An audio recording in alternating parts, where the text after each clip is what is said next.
রাজ্যে 3 দিনের মধ্যে 2টি ভয়াবহ ডাকাতির ঘটনা ঘিরে পুলিশের ভূমিকা নিয়ে উঠছে প্রশ্ন। রানীগঞ্জের সেনকো গোল্ডের শোরুমে ডাকাতির ঘটনায় এখনো অধরা 5 অভিযুক্ত। হাওড়ার ডোমজুড়ে সোনার দোকানে ডাকাতির 1.5 দিন পরও অধরা অভিযুক্তরা। মঙ্গলবার বেলা 12টা 20 নাগাদ ডোমজুড়ে ক্রেতা সেজে সোনার দোকানে লুটপাট চালায় 4 সশস্ত্র দুষ্কৃতী। এই ঘটনার তদন্তে নামে হাওড়া সিটি পুলিশের পদস্থ কর্তারা এবং এর পাশাপাশি সিআইডির যারা ফরেনসিক টিম তারাও তদন্তে গতকাল এসেছিল। মাত্র 15 মিনিটের অপারেশনে সাফ কয়েক কোটি টাকার গয়না।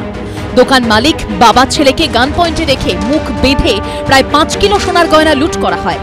কিভাবে ঘটনাটি ঘটেছিল, কিভাবে চালিয়েছিল অপারেশন, কতক্ষণের বা অপারেশন। প্রথমে সোনার দোকানের মধ্যে দুজন প্রবেশ করে এবং প্রবেশ করে তার লকেট দেখতে চায়।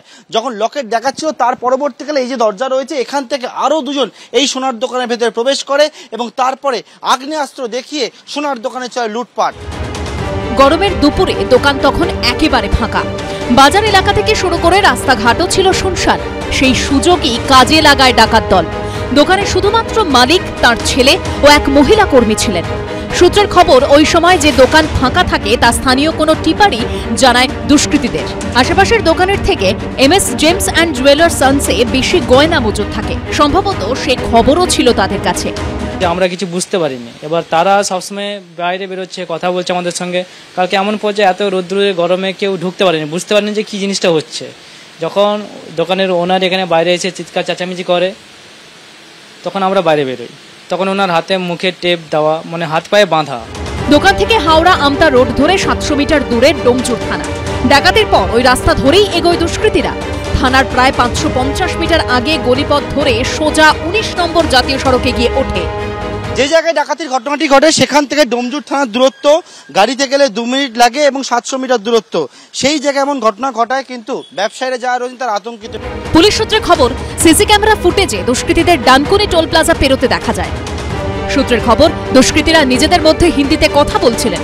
তদন্তকারীদের অনুমান তারা বিহারের বাসিন্দা। সিসি ক্যামেরা ফুটেজ থেকে 4 অভিযুক্তেরই স্পষ্ট ছবি মিলেছে, তবে এখনো কারো হদিশ পায়নি পুলিশ।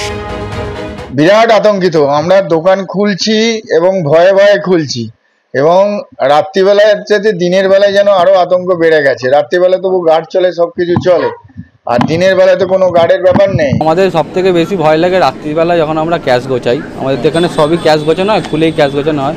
তো বয়স্ক এক সিকিউরিটি থাকে, তো হঠাৎ করে রাত্রিবেলা যদি চলে আসে কিছু ঘটনা নিয়ে তখন আমাদের বেশি ভয়টা ওখানে, কেন আমরা যেহেতু 1-2জন ক্যাশের মধ্যে থাকি। ভরদুপুরে ডাকাতির ঘটনায় এখনো আতঙ্কে হাওড়ার ডোমজুড়ের বাসিন্দারা। পার্থপ্রতিম ঘোষ ও সুনীত হালদারের রিপোর্ট, ABP আনন্দ।